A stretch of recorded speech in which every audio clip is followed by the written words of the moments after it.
Yo guys, today we're solving LeetCode 605, can place flowers. You have a long flower bed in which some of the plots are planted and some are not. However, flowers cannot be planted in adjacent plots.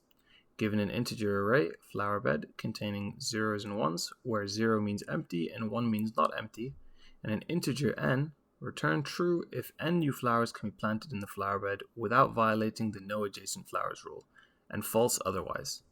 So in this case, let's say we have an array of 1, 0, 0, 0, 1. Sorry, my comments are a little crazy. If our n was equal to 1, then in that case, we'd very easily be able to plant our flower abiding by the rule, and therefore we'd return true. However, in this case, or in another case where n equals 2, we cannot place 2 flowers and still abide by the rule. We would have to place, one here and one here. And in that case, we'd break the rule here and break the rule here. Or if we place one here and one here, again, these two are breaking the rule, these two are breaking the rule. So in that case, we'd return a big fat false.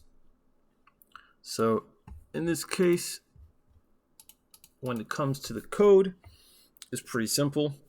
We're first going to code for if n was equal to 0 in the beginning anyway, then we will return true.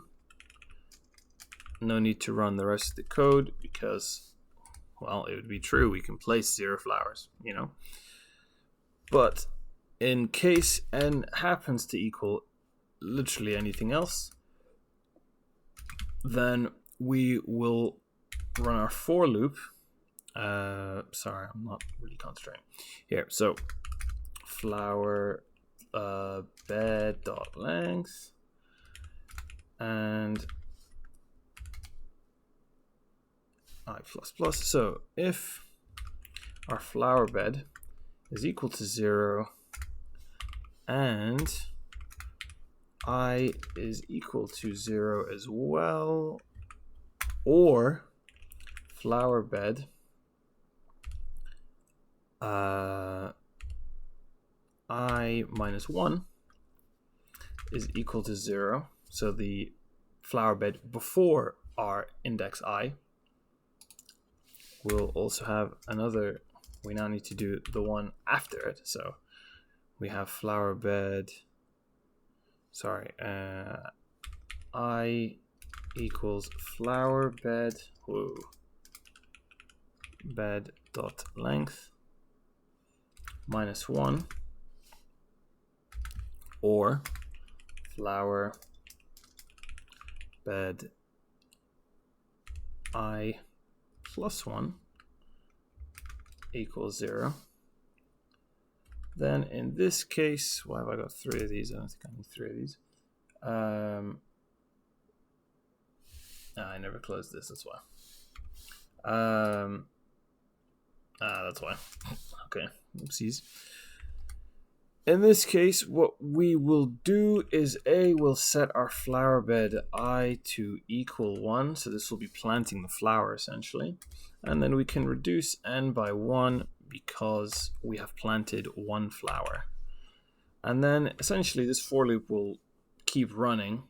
And in our second if statement, which is the same as the one, the first thing we wrote, if n equals 0, i.e. we've run out of flowers to plant, then we can return true.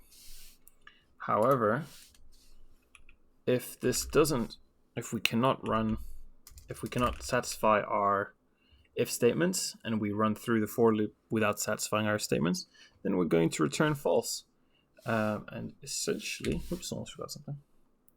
We can then, if I open the full window, this should run.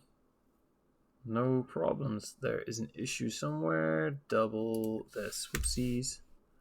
If I run this now. Oh boy, how am I making this many problems? This should be. How could I forget? No, it should be good. Yeah, there you go. Nice. So if we submit, all good, decent runtime. Okay, the memory could be a little better, but decent, good overall. Nice solution. Hopefully that helped.